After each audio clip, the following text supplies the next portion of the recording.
All right, welcome to the Purpose Driven Mom Show. We are here with episode 424, and I'm talking to Stephanie O'Day about her new book, Slow Living, Being Intentional. And I'm so excited for this conversation. I was just telling her that my word of the year this year is ease. And I have had so many ahas, especially coming off the summer, these epiphanies about slowing down and what matters in my life. This is probably the best time for us to talk, honestly, because I am in this, we call her nature Cara this summer. I've been out in nature and slowed down. My friends joke with me about it. So nature Cara is here for this, because I want, as the school year starts, to remember the feeling, that alignment feeling when I'm slowed down a little bit. And so you're going to help kind of talk us through that. But before we jump in, we're familiar with each other, but for anybody who's never met you, tell us just a little bit about you and your family. Absolutely. Thank you so much for having me here. And I adore nature, Kara. So I think that is phenomenal. I'm Stephanie O'Day. I have my 11th book is out now. That is called Slow Living, Cultivating a Life of Purpose in a Hustle-Driven World. So I think that is why Kara and I have aligned so much as the purpose-driven mom. Um, I want to raise good humans, and I want to be present and with them as much as possible. And so the way I got started writing online was because I wanted to stay at home with them. But we live in the San Francisco Bay Area. It's expensive. And so I needed to find a way to make money at home while raising them. And so I started a crockpot site, A Year of Slow Cooking, in 2008, and it took off. It went crazy all over the internet. It was fun. I loved every bitty bit of it until all of a sudden I just didn't want to do it anymore. Um, Writing about pot roast and changing one ingredient and slapping a new name on it started to really feel phony baloney. Also, the Instant Pot came out. And my book publishers and agent really wanted me to translate all my crockpot recipes to the pressure cooker. And I just don't like it. I get it. The tech is fun. You can cook a frozen chicken in 45 minutes. But the way my brain works is I want to put dinner on in the morning. I'm still heavily caffeinated and coherent, push a button and walk away. That's why I liked the crock pot. The pressure cooker didn't align to me. And so I sort of had this voice of God of like, hey, Steph, just because you can do something fast, it doesn't mean you should. And so I just started really thinking on that, praying on that, and thinking, well, what do I want? And what I want again is to raise good humans and enjoy my life. And I didn't want to continuously do what the internet or marketers or people told me I was supposed to want or like or all of the shoulds in life. And I realized that hustle culture had kind of taken over a lot of my social media feed and my people in real life. I was worried that my kids were feeling pressure to do things faster and better and be the best of the best. And so I really started researching and paying attention to slow living. And I kind of adapted this lifestyle. And for me, it's doing what feels good to me in my brain, in my body. And I came up with an acronym for SLOW, which is to simply look only within. And instead of doing things that marketers or people told me I should want to do, I started really asking myself really good questions okay, Steph, but do I really want to have that kind of car? Do I really want to have that kind of lifestyle and vacation? And really, I like nature, Kara. I like being out in nature. Some of our best memories as a family were huddled in a tent in the pouring rain, just being with each other. And that kind of in a nutshell is what slow living's all about. I love it so much because, and I'm telling you, the alignment stuff is incredible for like the season of life I'm in right now too. I turned 40 this year. My kids are good. My oldest is about to be 18 in November. My youngest is about to be 7 in 2 days. So like I'm at this interesting place where I've seen life happen. Everyone says it goes so fast. Well, I've been with my husband, is my stepson, he's going to turn 18, but we've been together since my stepson was 3. So I've seen it. So it's like I see it on this end and I'm experiencing it on this end. And I had this aha of like life is just continuing to move. And I don't think that's aligned for me right now. Like I want less. And so I am like, drank the Kool-Aid on the bandwagon of it all. But I know that the mom listening is like, well, good for you. But here's my to-do list. Here's where I have to go. I have all these things that I need to get done. And I think that there's this pressure that is on mom's brain. We talk about the mental load of I can't slow down. Like I don't even think if I was to talk to like poll some of the moms that listen, they'd be like, this is a great idea, but I just like actually can't. Like I physically can't do it because of all these things that have to get done.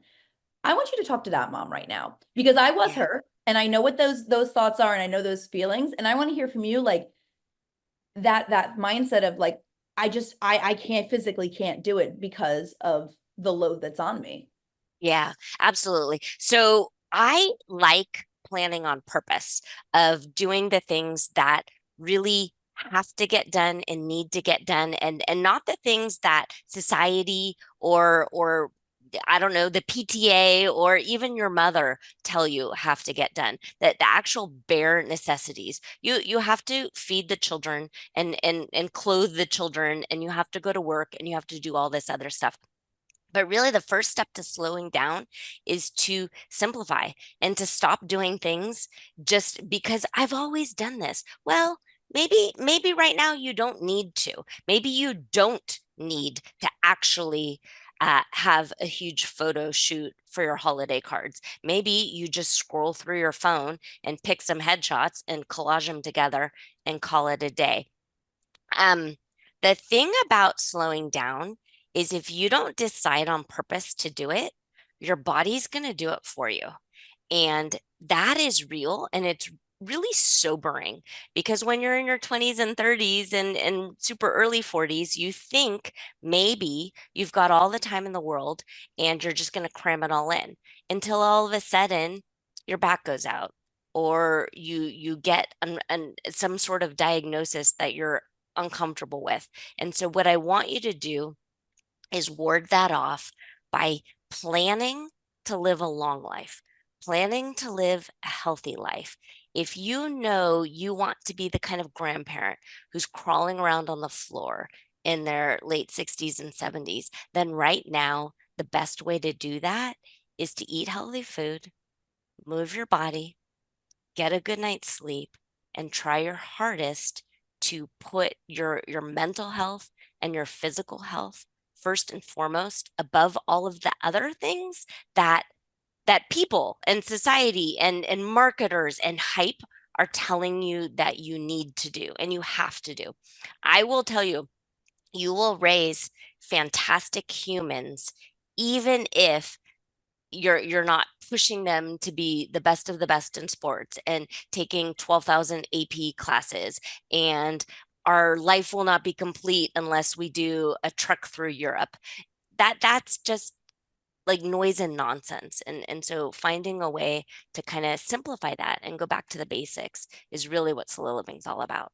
I love it so much. A few years ago, I just decided against the holiday cards. I was like, I throw them out. So if anyone sends Yeah, them, I do toss them out. I see what you're doing on social media. It's cute. Like I don't like clutter. And I was like, I'm just not gonna send them. And I remember the first year, and my heart was like, I'm not sending the holiday cards. Like I'm a all those thoughts. And then I was like, it saved me a bunch of money it and did. time. And I didn't care. And it wasn't life changing. Now, and I want to say this too, like if you love the holiday cards, send the holiday cards. And I think that's part of what you said of like asking like is this something that's aligned? Is it something I want to do? Because I think a lot of times we can want to do things, but it's really the intention that we're doing it under. I actually, with school starting, I volunteer a lot. And I talked to my therapist about this because I was like, yeah, I need to work on like no being that complete sentence. And I love to volunteer. I said to my husband, if I didn't work, I would be a professional volunteer. I just love it. I would give hours. I'd like to join committees, like all those things. But sometimes it just becomes too much and I have to learn to say no. And we kind of went through this list of, you know, what types of things I could say yes to when it comes to my kids' activity versus not. Like I don't join the PTA, but they have the book fair next week. I can give an hour or two to volunteer at the book fair, but I'm not going to be a consistent member, right? And I had to go through that. And I said to her, because she was like, well, why don't you just not do any of this? And I was like, because I love it. And I was like, because it Hmm. fills me up. And I was like, if it didn't actually bring me joy, then I wouldn't do it anymore. Like if I didn't Yeah. actually enjoy it. And I think that's part of it is like, you know, I wrote down the word like trusting yourself, that within piece. And I want to talk about that because I think that becomes really hard because we hear all the noise and we don't know a lot of times what, like, we don't trust ourselves. We don't listen to our own intuition. We don't actually know what we want. When I started with this new therapist, like this year, the first question started is like, what do you want? And I had this like I was like, no, actually. And it was like this whole year for me of figuring out like, what do I want in life? What tips can we give to moms who are listening who are like, I don't even know how to trust myself because Yeah. I've literally just lived the past X amount of years since I've been a mom of get up, take care of the kids, do the thing, and just keep it going on rotation. Yeah. So I do like that. When I talk to moms and I work with quite a few, we talk about doing things for yourself and hobbies that are actually for you and not for your children. So I love it that volunteering in the classroom and in the book fair lights you up. I really do.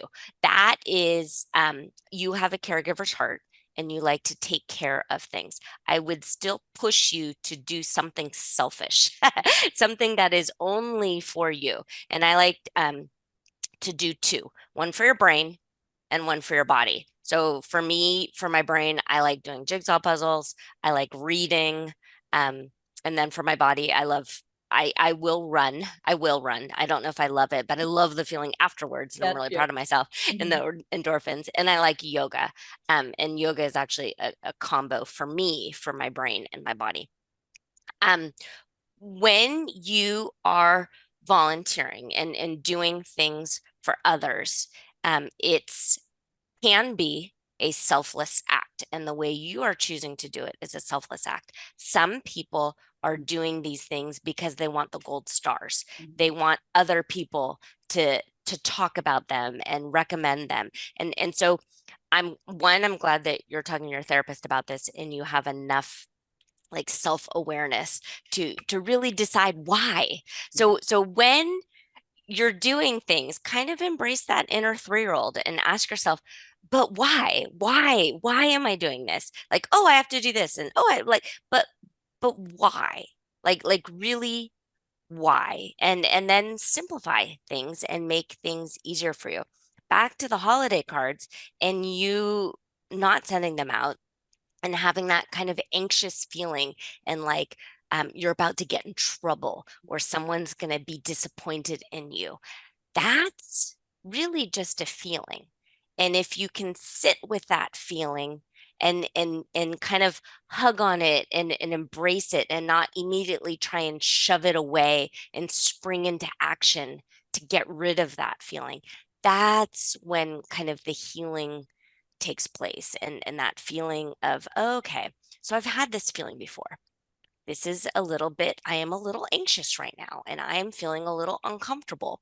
And normally I would maybe scroll social media or maybe I would um, maybe I would drink a glass of wine or something to try and tamper down this feeling. But when you are at peace and you can just kind of sit with it, you'll find it'll go away very quickly when you can kind of name it. And I think that is one of the reasons people are so kind of sucked into hustle culture is we don't want to feel one behind and that feeling of being left behind and not doing enough is that feeling of anxiousness of not being good enough of not being worthy enough of not thinking that other people will think highly of us. Maybe we're worried they'll think we're a slacker.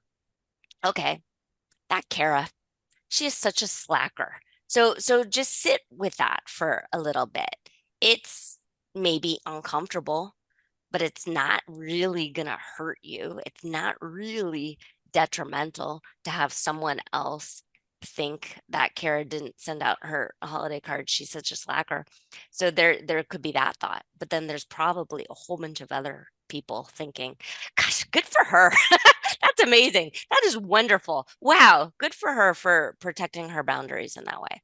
Yeah, I think it's important when we model stuff like this and when we talk about it, we have an away message that goes up in our inbox that says like, hey, we prioritize our time with our families. These are the hours we worked. And when I went from network marketing into my own business, it was a really big switch for me because when I was in network marketing, I was, as soon as I saw a message, I was jumping on them. That's part of what burned me out in that company was, I mean, it looked successful, right? But I was attached to my phone and my computer and things, and it was like jumping at it. And I remember realizing something had shifted was when I started my own business, and I had a customer that I had worked with in network marketing, and she wanted to work with me in this business, and she messaged me on Facebook. Now I don't answer my Facebook messages. I don't even answer them personally. Like anyway, I just took Messenger off my phone. I was like, this is just, I just don't want to deal with it. So I don't answer those.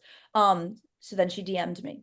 This is all within minutes. Then I see there's like like I can see them pop up, but I'm like, I don't, whatever.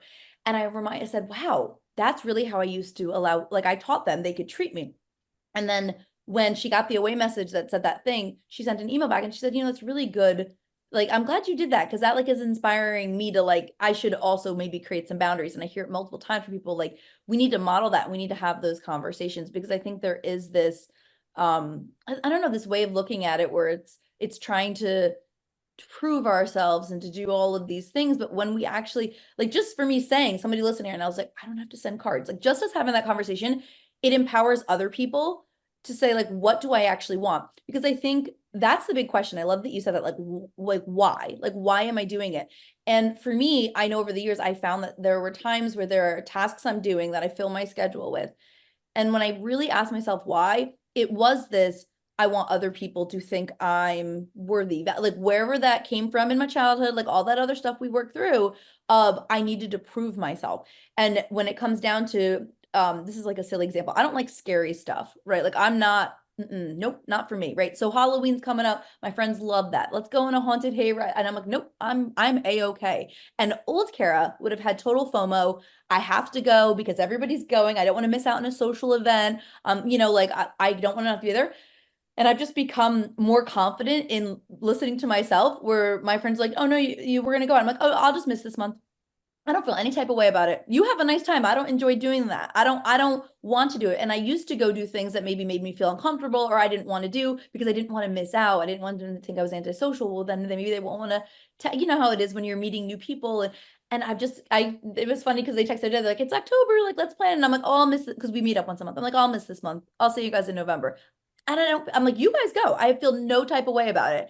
I just literally don't feel like doing that. And I think that comes with over time getting those reps in of asking yourself, like you're saying, like why am I actually doing this? And what do I actually want? And that okay, so can I ask this though? Because that's hard. I do It a lot is. of work on this and it takes me more time. So the mom listening is like, I would love to figure out what I want, but like I need to get dinner on the table and I need to go run to Target and I have all these other things. I don't know how to even find time to figure out what I would say yes or no to and what actually matters to me. How do we start that? Like, how do we start to get into that practice where we're pausing when the anxiety comes up, things feel urgent all the time? What advice can we give? Absolutely. So it's interesting with you and FOMO. So in the slow living book, I shared earlier that I have SLOW as the acronym for simply look only within, but we've rewritten FOMO. So FOMO is figure only myself out. And if you know who yourself is and you're only figuring yourself out, them liking the haunted hayride, what you said is absolutely perfect. Let them be them and you are you. And I think a lot of it kind of boils back down to that inner child of just really wanting unconditional love. Like, can I be a little different? Can I be a little dorky right now? Can I not follow the crowd and still be unconditionally loved? And yes, as you grow and age and stage in life, hopefully you get to pick and choose who you're surrounded with, and they do love you unconditionally. Not all of us, unfortunately, grew up in a house or in a home or surrounded by people who we felt that way with. We thought maybe we had to be a certain way or act a certain way in order to earn the unconditional love. But when you're a full-fledged grown-up human, you can pick and choose who gets to be around you. And I love that you have a pocket of friends who are like, whatever, Kara, we will hook up with you later for hot apple cider. You don't need to do the hayride. So that is amazing and wonderful. As far as the busy mom who has to do all the things for all the people all the time, what is a practical way to do that? First off, turn off the computer for a second and turn off the phone. And for realsies, old school, get out a piece of binder paper because we're going to time block. And time blocking, we learned in kindergarten, elementary school, high school. Uh, for instancing, if you at the beginning of freshman year of high school, your teacher says, we're going to get through this math book by the end of the year. You're not trying to do the entire math book on that first day of school or the first week of school. No, you have period one algebra and you have that 55 minutes that is time blocked and you get to what you get to in those 55 minutes and then you move on to English. That is what you're going to do. You're going to time block your days that maybe 10 minutes a day you're going to figure out what's for dinner. And then those are the 10 minutes you've allotted to think about it. And maybe then, maybe you're scheduling, honestly, a grocery store delivery. So then the food is in your house and you can cook. Maybe you're going to always meal plan. And so you have the stuff in the house that you can plop in the crock pot in the morning. That's for reals, down and dirty what time blocking means. It also means that if you know in the back of your head, that you're going to have to schedule the plumber. You're going to have to make dentist appointments. You're going to have to take the dog to the vet. Great. Every Wednesday at 9 a.m. to 9:15, you're going to schedule appointments. That is what is time blocked, not schedule this, schedule that. You know, once a week, no matter what, you're going to go through your brain and you're going to do all of your appointment scheduling. It doesn't take that long. What is exhausting and what contributes to the mental load is you constantly thinking, can't forget this, can't do this, can't do this. So figure it out and plan it on purpose on your calendar, on your to-do list, on your schedule. So then you know later when it pops in your brain and you're driving carpool, oh, I can't remember that, or I can't forget this. You're going to think that's okay. On Wednesday from 9 to 9:15, I'm scheduling all the appointments. It's fine. And you're just moving on. That's where peace of mind comes from, where you know you're not dropping any of the things that you're thinking about. Yeah, I love it, like that proactive planning piece because our brain will just swirl. It will literally swirl unless we're like, give it a home, right? I do the same thing where like I have an appointment block every week where I know where I'm making my points and I don't have to worry about it. Um, can I ask a transition question? Because there are times Yes. where we're like, okay, I'd love to slow down, I'd love to say no to stuff, but right, here am I, and here are all the people around Yeah. me, right? My kids, my stakeholders, the school, the volunteer, like all of those things. How do I help get them on board with maybe a new way I'd like to live? Right. Like I want to slow down. I want to do these things, but they're very used to mom being this way. Cara always says yes. And I was just talking to a friend yesterday, actually, and I was saying, that thing when you're good at your job and then they give you more work because you're good at your job. That's how I feel has been my entire life. Like when I was a teacher, like, oh, Cara will do it. That's always Cara will figure it out. And I do, right? What do we do then? Like when that's who we've been to others, right? We talked a little bit about, starting to work on the self-reflection and how you figure it out within you. But there's got to be a point where we got to get these people on board too. Because I mean, mom, I need deodorant. And we're used to mom going to get my oldest had the SATs last weekend and forgot his calculator at his mom's. And I was like, are you even a parent of a teenager if I'm not running to Target at 9? Because I was like, I really thought about it. And I was like, oh man, like this needs to be a nat like, but I was like, no, because then I'm gonna have to pay for the SATs again. So I was like, all right, we're gonna go get a new calculator. But there's those things that pop up for us because people are used to the way we've been. And like I was mentioning before, like we teach people how to treat us. So how can we transition from this? I'm ready to get out of hustle culture, but I need to get everybody else on board with me. I think that is kind of a defeatist thought because you've got to do you and not worry about anyone else. So I want you to kind of put yourself in the hamster ball, and everything else is just going to bounce off of you. So protect yourself and your boundaries, and just let other people have their own experience. If they're uncomfortable, okay, let them be uncomfortable. You've been uncomfortable before and you've lived to tell the tale. So it's not your responsibility to manage other people's thoughts, feelings, or expectations. You do what's right for you. It will take time. This isn't a rip off the band-aid approach. If we're lucky, life is long. So don't feel like you have to do all of the things all of the time right this very second. Who you are at 40 is not who you're going to be at 50, 60, 70. So don't think you have to have that all figured out. I love journaling, and I love going back and reading what Steph thought in her 20s and 30s of what was important. Because it shifts and it evolves, and your thoughts and feelings will shift and evolve also.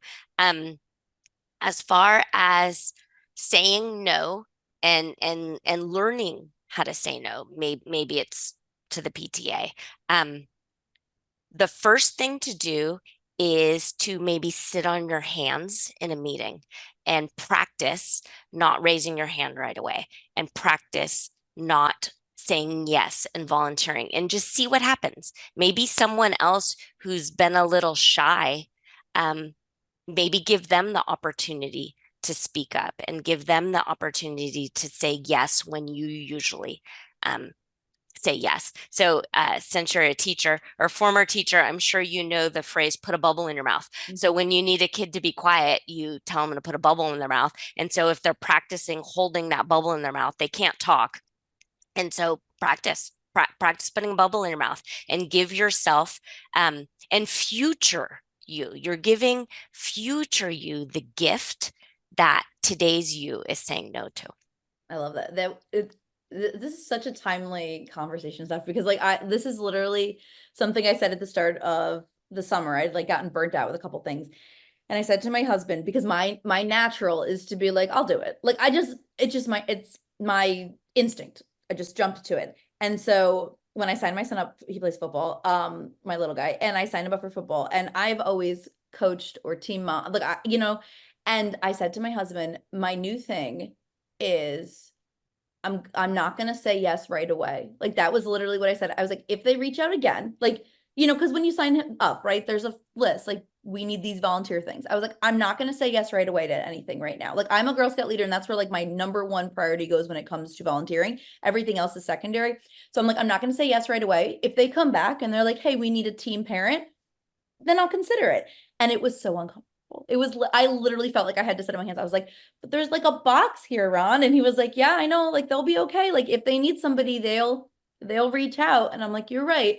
And now it's wonderful. I get to read my book while I watch him play football, and I don't have to worry about paperwork or anything else. And I was like, oh, this is nice. But it is, for anyone who's like struggles with no, it is uncomfortable. And have you ever read The Art of Saying No? I can't remember. I just re-listened to it, and it really really echoes a lot of the stuff you're saying, because it was like let them be uncomfortable, and that fact that like we cannot control how anyone is going to think, respond, feel, or act. And that I think is a very uncomfortable place for some of us who are controlling a bit, and we want to control things, right? Because it provides I'm going through a new specialization in life coaching on people pleasing. So like a lot of this is top of mind. And one of the things I heard the other day was saying how like a lot of people who struggle with the saying no and things is because the control provides us like safety, because we can control if we're involved in it. And it can feel really uncomfortable for people, especially I know the people who listen to this show, like they are the ones who want to do the thing. They struggle to say no. So I just want to encourage you, like taking the advice that Steph's giving us today of like, just take a pause, like if it comes back around, it comes back around, and then you get another choice. And like that for me, like when I didn't do that, I was like, all right, God, you want me to do this? You let me know. It'll come back. And if it doesn't, it's okay. Like it's Yeah. okay. And I think that repeating to yourself, because hustle culture gets so ingrained in our brains that when you've lived this way for so long, you don't know how to operate at a different pace. I don't know if you found that a lot in like the studies and things that, when you were writing the book. Yes. And I've also noticed it as far as the world keeps spinning, even if you say no or if something like really massive is happening in your life. And it's come up a few times with me, unfortunately, with death. So like if someone close in your life has died and then you're kind of walking around, like there's all these people out there who don't know that your loved one died. And so they're still doing the things. The sun is still coming up. The birds are still tweeting. Like, how dare the birds still tweet when I'm going through this? And it's just sort of this massive kind of understanding that it's all going to be okay. Like it might feel earth-shattering to you right now to shift or to change or to be like, that was old me, this is new me. But everyone else just kind of will adapt and move on. Wow. Yeah, I think we don't think about it that way because I mean, we're humans, right? Like we're very like in our own bubble, our own self-centeredness, but I think there's magic in like, right, but it's my life and I get to decide what it looks like, which I just love. Yeah. I know it's heavy. It's heavy, but it's interesting. And so this particular book, the tagline is cultivating a life of purpose in a hustle-driven world. And in it, I walk people through deciding on purpose what they really want. And especially for you as a mom and for me as a mom and for my kids, if you ask what do you want for your kids, it's you most people just want them to be happy and healthy. Yet they go about it in this way where they think like if they're not on the Stanford and Harvard track by like second grade, they're failing them. And so those two things don't align. And so that's what is really asking yourself great big juicy questions and then going quiet and figuring out that is what will help both you and then your children in the long run live that life of happiness, healthiness, and on purposedness. I love it. Oh my God, I love it so much. I feel like I do. I honestly, I have questions here and friends when I do interviews, and I didn't even look at them because there was like, I have so much I wanted to ask, but just naturally, I think this is such a topic that so many of my listeners, I would encourage you to go get the book, and check stuff and stuff out because this is the shift I think that is needed in today's society when it comes to like motherhood and life. And this summer we went camping for the first time. We talked about that before. Tent camping. Loved it. We came back and I drove separately from my husband.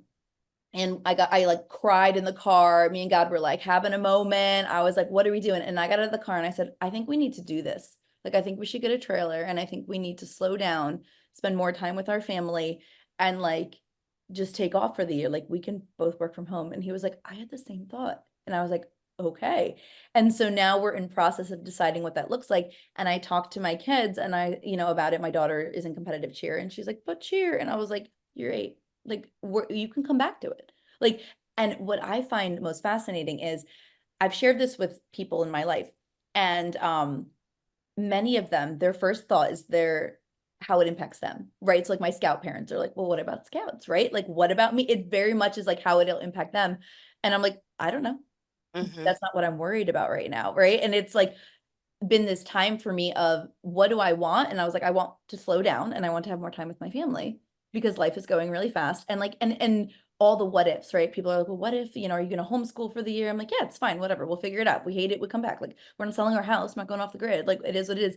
And all these doubts start to get in my head a little bit from other people. And I have had to constantly remind myself, like, wait, I spent time really thinking about this and deciding this was what we wanted for our family. I can hear other people's opinion, but I need to like glass, like bounce it off me because their doubt is not like my purpose. Like they're saying they could never do it doesn't mean we could never do it. And I've had to constantly like remind myself. So we're in the process of thinking and planning and budgeting and like maybe next year, like when my oldest goes to college, I'm like, I don't know, stars feel aligned, like that will, be able to do this. But I think for anybody listening today, really give yourself that time to say like, what do you want? Because the stronger I know in my life I get with what I want, the easier it is to say no, to slow down. It's not easy, but it becomes easier. Do you find like when you're really anchored in that purpose, the rest, like it's a challenge, but it's not as bad as it was before? Yes. And I think also that idea that that's fine for them, but it's not for me. And so just knowing really what your convictions are. And that does come from unplugging a little bit and going within. I love going into nature, just sitting under a tree and just sitting and asking these kind of open-ended questions. But when you have strong ethics and morals, you're not going to break the law. You're not going to do dishonest things. You already know that. Um, and having conviction and a life on purpose is very much the same. So someone else can maybe spend a bunch of money and go do something and then splash it all over social media, and maybe for a second or two you have a flash of envy or a flash of feeling left out. But then the next thought, the kind of calm, peaceful thought, is that's great for them. Good for them. It's not for us. We prefer camping and just being at peace with it. But it's that idea of being grounded in your decision making, because if it's your idea and your decision, who's going to tell you it's a bad idea? Like who cares? They get to do whatever they want to do. We do this. Our family does this. It's the same thing as if someone has a certain religion or certain thing.